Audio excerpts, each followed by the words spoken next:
રામ મંદિરના જૂના CCTV footage ગાયબ. 45 દિવસનું જ બેકઅપ છે. દાન ચોરી મામલે એસઆઈટીની મુશ્કેલીઓ વધી છે. અયોધ્યા રામ મંદિર ચઢાવા ચોરી મામલે સ્પેશિયલ ઇન્વેસ્ટિગેશન ટીમ એસઆઈટીની તપાસ જેમ આગળ વધી રહી છે તેમ ડિજિટલ સાક્ષ્યો મેળવવામાં મોટી મુશ્કેલીઓ સામે આવી રહી છે. 6 દિવસથી ચાલી રહેલી તપાસમાં ખુલાસો થયો છે કે મંદિર પરિસરમાં સીસીટીવી કેમેરાનું સ્ટોરેજ બેકઅપ માત્ર 45 દિવસ સુધી જ ઉપલબ્ધ છે. આના કારણે ચોરી ક્યારથી શરૂ થઈ અને કેટલા સમય સુધી ચાલી તેનો ચોક્કસ સમયગાળો નક્કી કરવો તપાસ એજન્સી માટે અત્યંત કઠિન બની ગયો છે.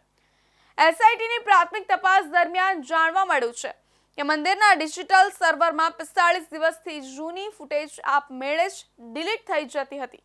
આ મર્યાદિત બેકઅપ સિસ્ટમની વચ્ચે પણ સૌથી ચિંતાજનક બાબત એ સામે આવી છે કે ઉપલબ્ધ સીસીટીવી ફૂટેજ સાથે કથિત રીતે છેડછાડ કરવામાં આવી હોવાના સંકેતો મળ્યા છે. ફૂટેજમાં કરાયેલી છેડછાડ પકડવા માટે હવે ડેટાની ફોરેન્સિક તપાસ કરવામાં આવશે.